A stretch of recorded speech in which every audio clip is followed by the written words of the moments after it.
Craig Daddy said you bitch ass niggas scared to get your ass whooped. Yeah, he said he gon' free black Jews from their masters. Niggas soft now. From the media and slime talk. Why the fuck you think them rich niggas even got they spot? Push bad situations, lies, and propaganda. Only thing famous niggas sell is drinking and gambling.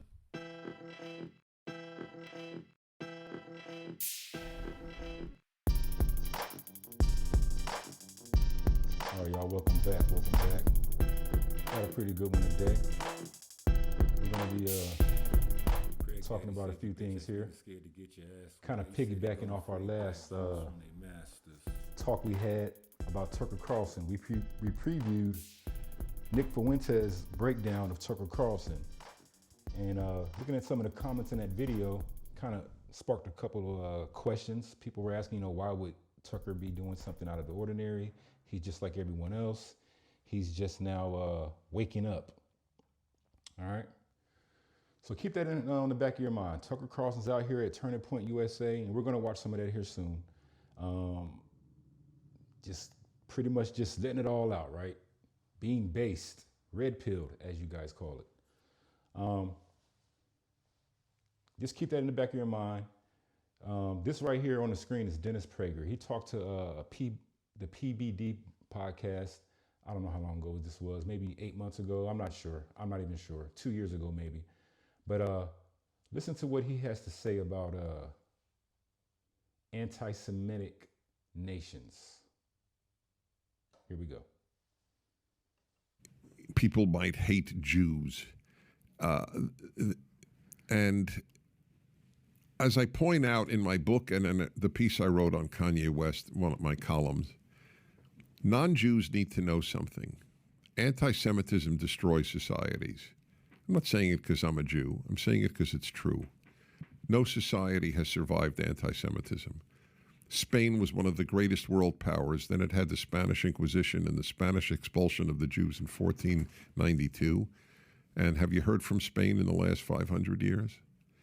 It went downhill with the speed of a skier after it kicked out its Jews. Germany was the most vibrant culture in Europe before Hitler. The most vibrant in the arts, in philosophy, in science. And then they had the Holocaust. What do you hear from Germany? Volkswagen? I mean, what the economy is? Can people even name a living German? It's not to mention what was done to Germany as a result of Hitler being in power. The Germans, the losses in Germany, the rape of German women by Soviet soldiers. It is, you're an idiot if you're a non-Jew and you don't fight anti-Semitism. I don't even care if people like Jews. I care if people hate Jews. You don't like Jews? Don't like Jews. Fine. It doesn't. Everybody has a pet group that they may not like. So you guys heard it. Now I'll ask before I speak a little bit on this. Do y'all think that's a threat, or do y'all think that's more godly? Like, hey, love us. Hey, let's find a way to work this out because we're godly people. Or did that sound like a threat?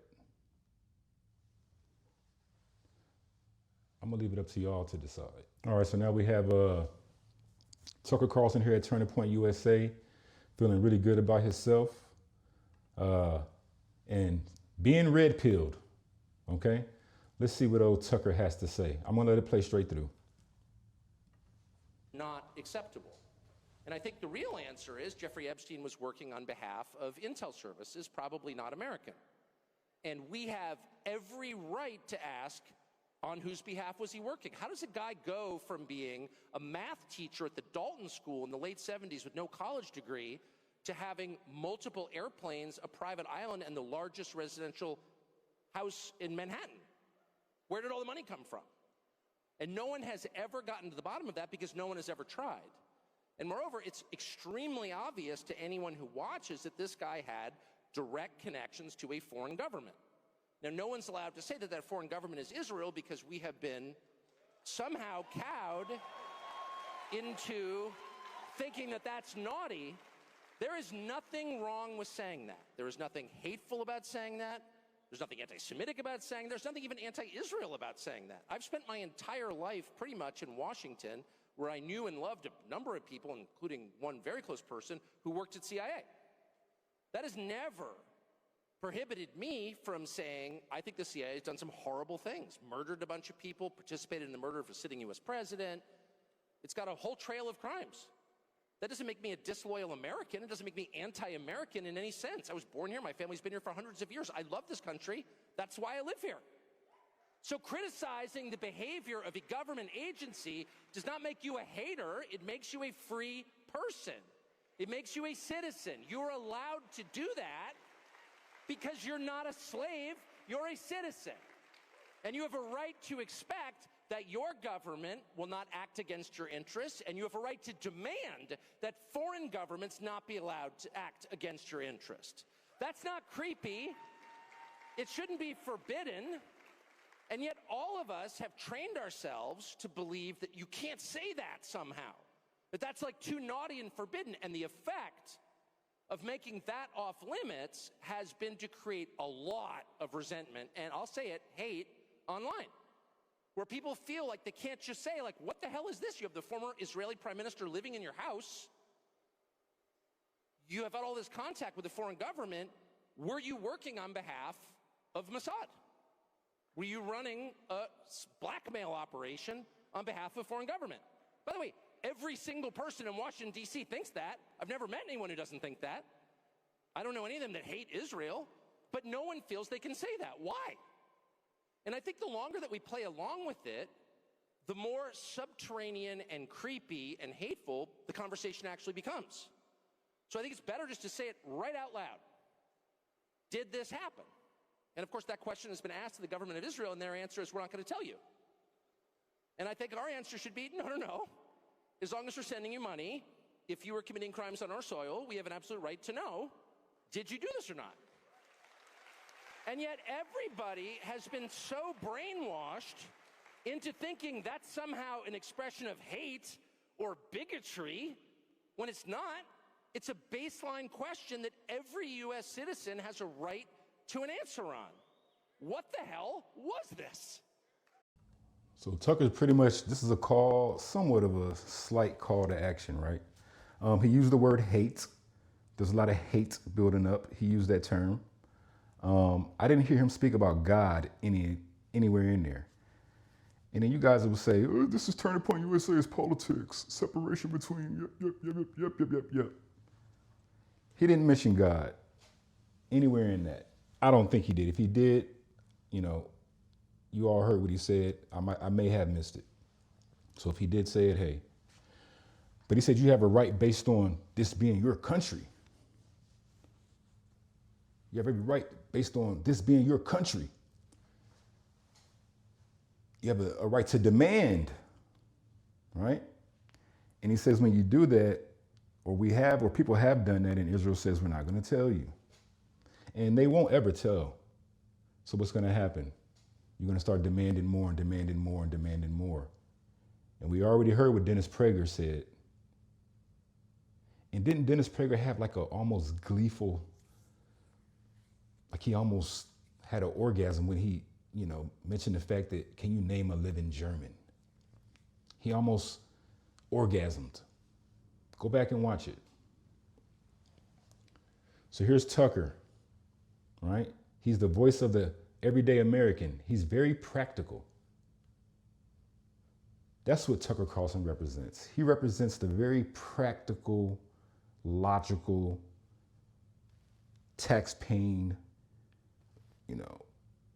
straight up and down American. He's reasonable. So if Tucker's even noticing, okay.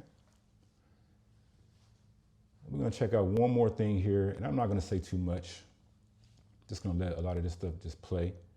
I'll say this before we move on to the next little clip here. It's going to be a short one.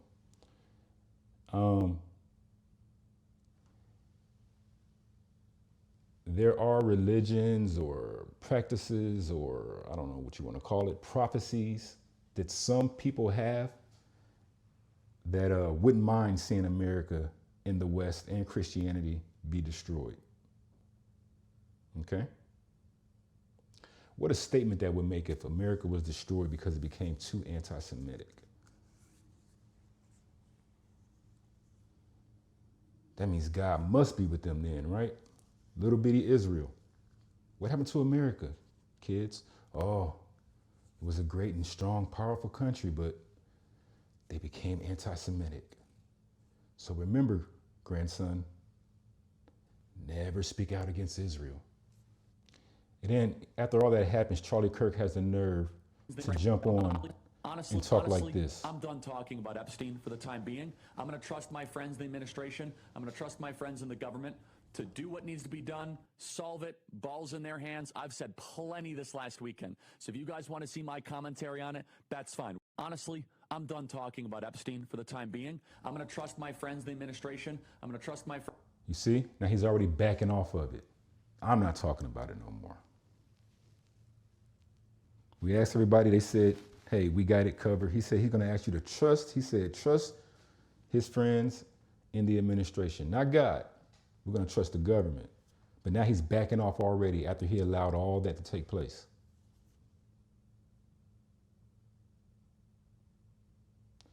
And then it's weird when you look at how they let Tucker go in there and just wreck shop, right? But remember Nick Fuentes went to, I believe, Turning Point USA here. And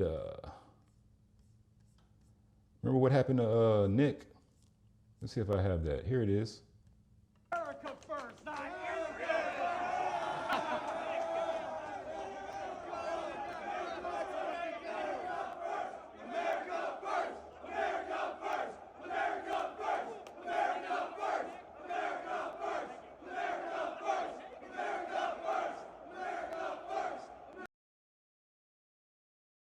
Oh, how quick the tides change, huh?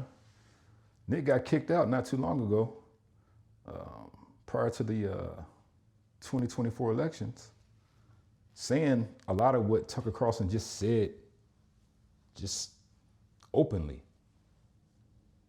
All right? So like I said, it wouldn't be out of certain people's plans or ideas for America to fall. And I'm gonna play one video here. Let's see if my point is made. I like this guy. They lose. Edom falls. Falls to them. They lose. The Western countries lose this war. Yeah. Like they lost from Vietnam. No, very much not like that. Because it's all their armies, everybody, their whole sovereignty. Their sovereignty is going to be gone. They will no longer be a superpower. Vietnam didn't affect America as a superpower. Why? Because they destroyed the Second Temple. Edom falls.